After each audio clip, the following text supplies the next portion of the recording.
Alright guys, I'm here, it's October, and I got called by our Board of Public Utilities. There is a beehive underneath this scrape. Now, and this is what they're using as an entrance here. You'll see them in and out. But the bad thing is that it's October. So I'm going to do my best to do as little damage as possible getting these guys removed. But I just looked under this lid and this hive is tiny. So when I get them home, I'll have to give them some extra drawn up comb and possibly even feed them a little bit in hopes that they can make it through the winter. So here, let me show you real quick before I get started what we look like underneath this lid. Alright, see, so that little thing right there, it's about softball sized, is the entirety of their hive. So they must have been a very, very late swarm. So I'm gonna go ahead and get started, and yeah, here's my equipment that I'm using here. Got a little bee vacuum 5-gallon bucket, which is a lot more than I'm gonna need for this job. Yeah, a blanket set up to help me work, and hopefully be able to save some of that comb. That's really tiny stuff. I don't know if I'm gonna be able to save any of it at all. We'll see what we can do here. Hey guys, check it out. So let me try to find her again. I just had my eye on the queen. She is on this piece of comb. So if I can get this piece transferred safely to the bucket, there she is.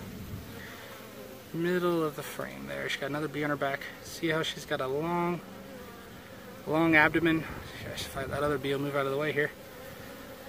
She's underneath this pile of bees, but she's got a longer abdomen than the other bees, and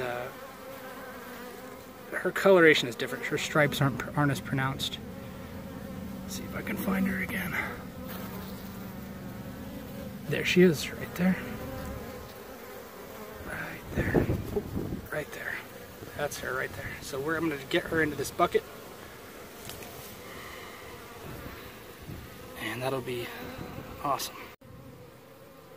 Okay, so this is really the only 2 pieces of comb that I think are big enough to save out of that tiny little hive. What I did is I found the queen and I shook her into this box here. And at this point I'm going to start treating it almost more like a swarm removal. Now that the queen's in the box, I still have some bees in this bucket, which is where I had started the transfer. I'm going to shake the rest of the bees into this box. Now the queen's in there. Then I'm going to let them sit. She should start sending off pheromone. I'm attracting the other bees in. As you can see, there are already a number of bees gathering around that entrance trying to figure things out. I'm going to put this back in into the hive with the bees, and then when I get home I will transfer some drawn comb, kind of help the bees get a head start with their building. Put that in there and put the hive in place and let them go. So okay, so I shook that swarm, or shook all the rest of those bees into the box and put the lid on it. And there are a lot of bees airborne still. I don't know how well you can see. Well, when I say a lot of bees, it's relative to the size of that tiny little hive. There's a lot of bees, but I'm gonna wait and give them a little time. It's evening, sun's getting a little lower. Hopefully some of these foragers are going to be coming back and smell pheromones, and will find their way into the hive. Like I said, at this point I'm treating it more like a traditional swarm catch or swarm pickup. But you can see, get down here a little closer. We've got bees at the entrance who are fanning queen's pheromones. So letting the other bees know that they need to come here. We got some other bees here starting to do the same here on this entrance, so they're definitely signaling correctly, and just giving it a little bit of time. Alright, while these bees are finding their way into their new home, I just thought I'd go over a couple things. The reason I did a couple things and why things are laid out the way they are. So this sheet, I always use a sheet when I'm doing removals either swarms or hives. The reason for that is it gives you kind of a workspace. You know, if you're working in the grass, it's easy to drop things and makes it really hard to find them. The other thing is it makes it easier for the bees to find their way into the hive. You know, if you're shaking something, if you set your hive on top of the blanket and then you shake shake bees into it, then they're going to, any that land on the sheet are going to, it'll be easier for them to find their way to the entrance. So the way that this box is set up is actually a swarm trap is what it is.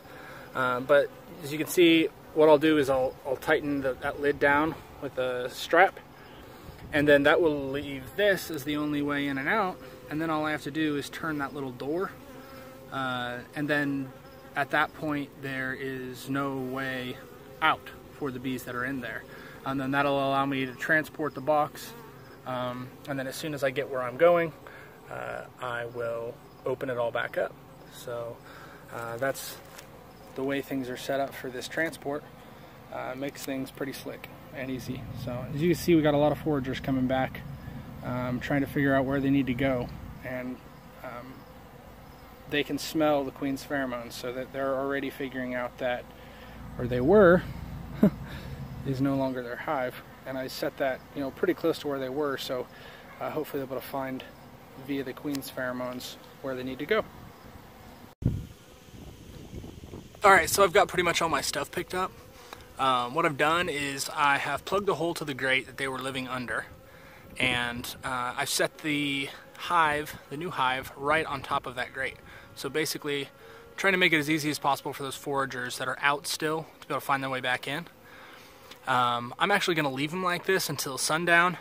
That way all of the foragers should have had an opportunity to get into the hive, and at nighttime obviously the bees won't be out, so I'm just going to come back, close that little entrance, little slide entrance, load them up in my car, and then I'll head home and put them in their new location. So